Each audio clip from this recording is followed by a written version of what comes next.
Boa tarde, buenas tardes. Eu estou tendo uma experiência muito interessante.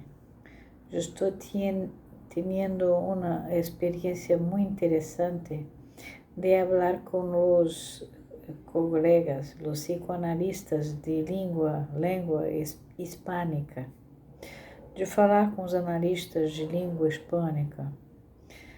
Eles são analistas experientes, expertos. São analistas já experientes. São viejos como eu mesma. São velhos como eu mesma.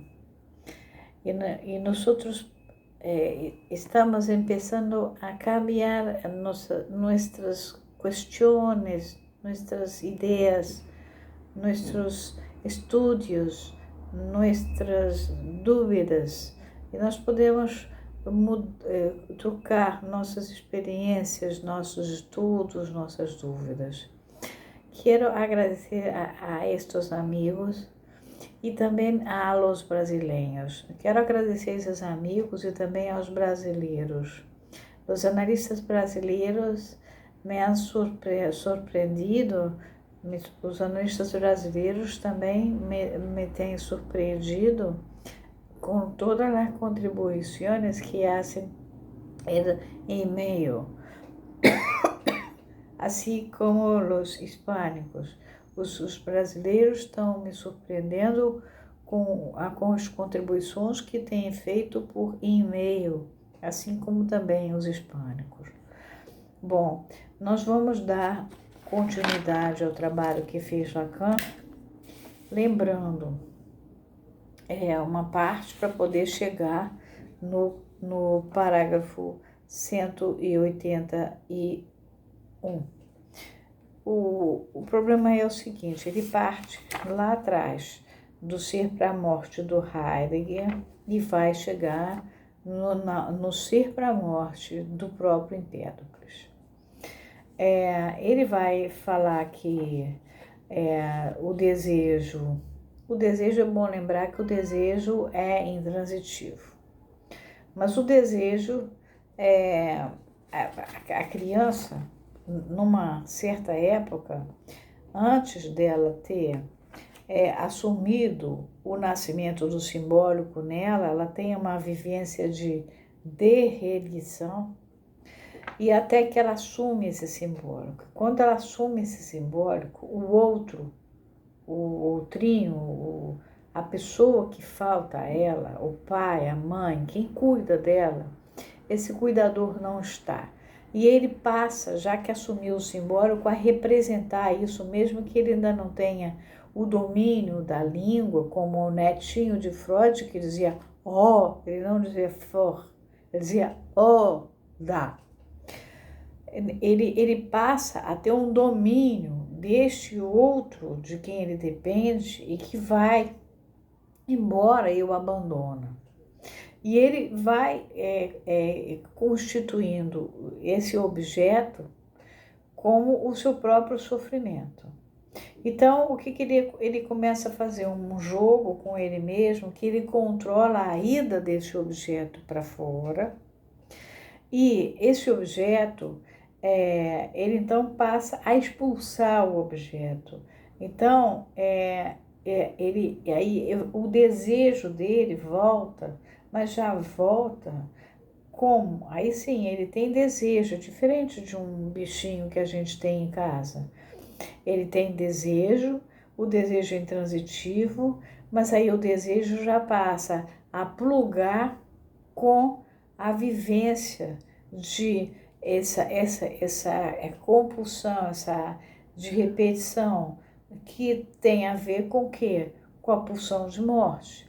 Então, ele vai e volta, e aí ele mesmo começa a fazer um assassinato, ele próprio, desse objeto. Ele expulsa, ele que expulsou o objeto, mamãe, não é? Eu falei disso da outra vez.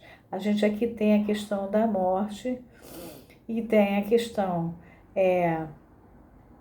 que é diferente da vida e morte, no sentido do animal, no sentido do mundo. A vida permanece sempre. E na vida tem os mortais e os imortais ao mesmo tempo. Somos todos mortais, né? No bios. E aí, até lá no cosmos também, né? Os planetas vão acabar. Mas a vida continua, a vontade da vida é soberana.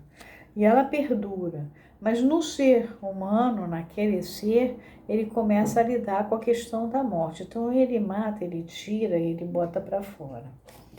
Bom, o Lacan sai da noção de morte do existencialismo para uma noção de morte do Heidegger, onde ele vai falar, nesse homem do Heidegger, que ele diz possibilidade absolutamente própria, incondicional, insuperável, certeira e como tal indeterminada no sujeito.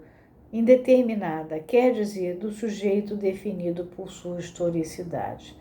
E é dessa situação que o sujeito fica falando desse passado de forma real, que é um passado que se manifesta revertido na repetição dentro da nossa clínica.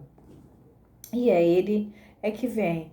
E aí o Freud foi ler Empédocles, e aí ele se livra da questão do masoquismo primário para começar a entender essa questão de morte de outra maneira a partir de ler o Empédocles. E eu falei para vocês que nós temos 4 coisas. É a filia, que é esse sentimento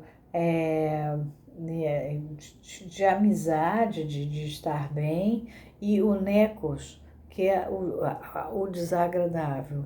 De um lado está aqui o sujeito, e esse sujeito fica falando sob forma real do seu passado, que se manifesta repetido na repetição. A repetição tem a ver com a pulsão de morte. Embora a pulsão seja um conceito diferente do de repetição, mas tem o Wiederholungszwang, onde ele vai trabalhar com a falta do objeto e ele mesmo vai administrar, e ele vai matar o objeto, o objeto é ele quem botou para fora, é ele quem expulsou para fora. Então é isso tudo que aparece nas nossas clínicas. Muito bem? E aí ele vai seguir com o seguinte, uma coisa que eu queria falar também. Ele fala da morte.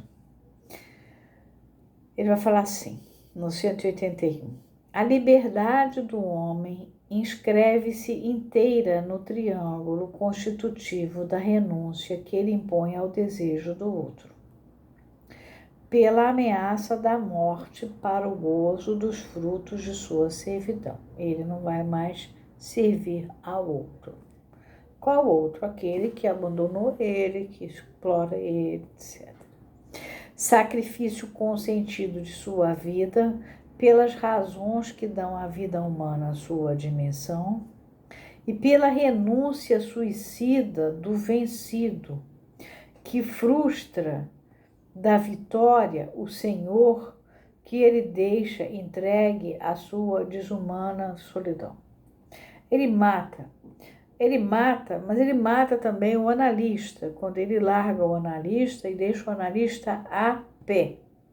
O analista que se sentia ou didata ou importante, de repente ele troca de analista e vai embora. Isso não deixa de ser um assassinato também. Com relação a Empédocles, a gente naquela época da Grécia, você tem muito esse tipo de assassinato. O Empédocles se julgou porque ele queria virar um deus, ficar como um deus. Não ficou propriamente como um deus, mas ficou como um homem muito conhecido.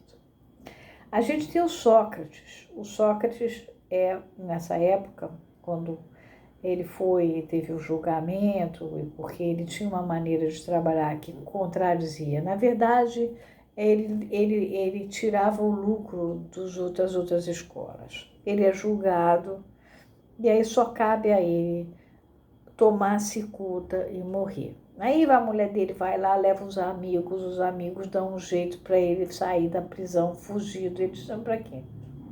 Se eu fugir, eu vou ser um fugitivo vivo, muito bem, e as minhas ideias não vão seguir depois da minha morte.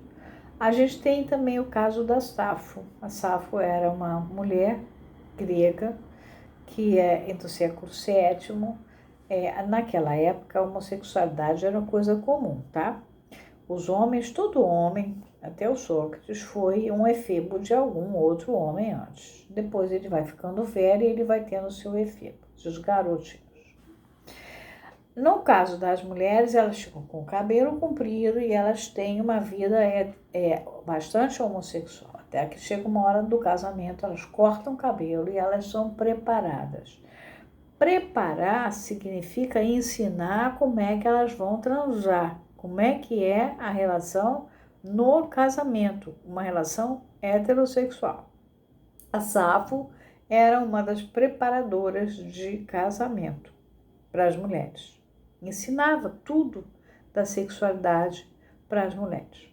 E a Safo é interessantíssima. Existe um livro chamado Eros, Tecelão de Mitos, que é editado por esqueci agora, um professor de São Paulo muito importante. É um livro grosso, muito bonito. Vale a pena. Eros, Tecelão de Mitos. A história da Safo e tem os poemas dela. E vocês vão vendo como era a Grécia daquela época. A Safo vai lá pelas tantas e ela se apaixona por um camarada, que eu acho que se chama Fael, se eu não estou errada.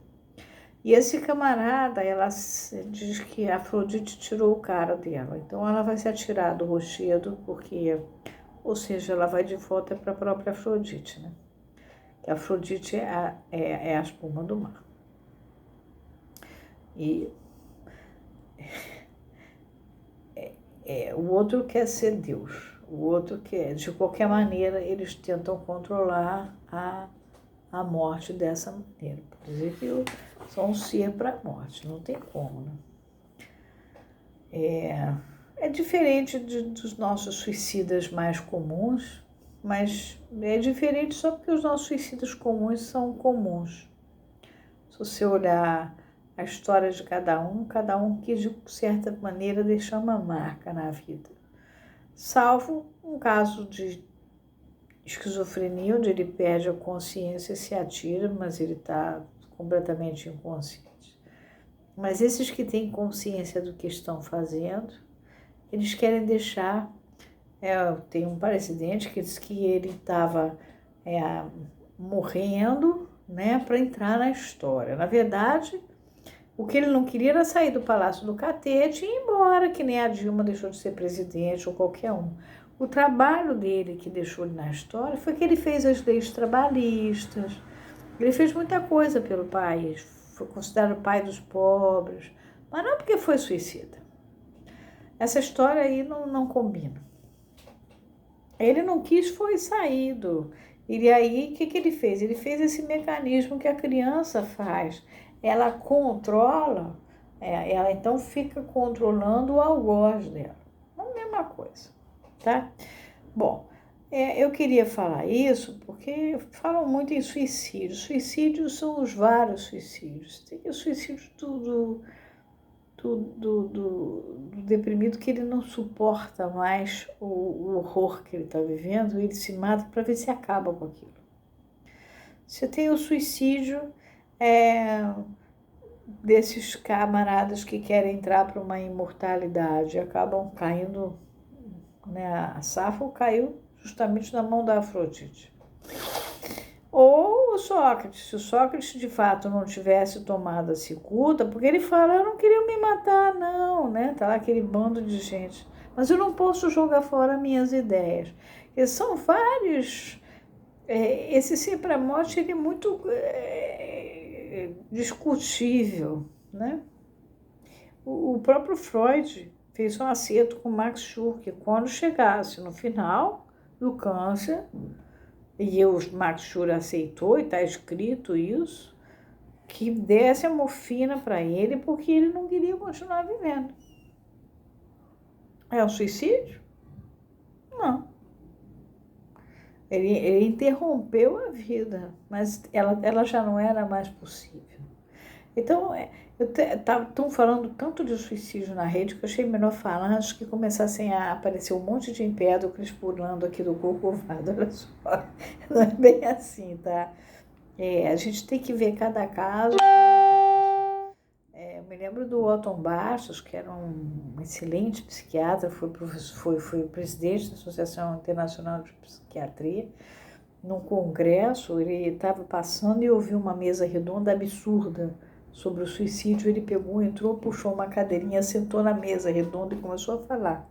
Ele disse: eu tive alguns pacientes suicidas e para cada paciente suicida que eu tive, eu escrevi uma tese. Então, quer dizer, não é bem assim que a coisa se passa, tá? A gente vai entrar no 181 para poder seguir com 182 e eu precisava falar essas coisas que eu falei para vocês.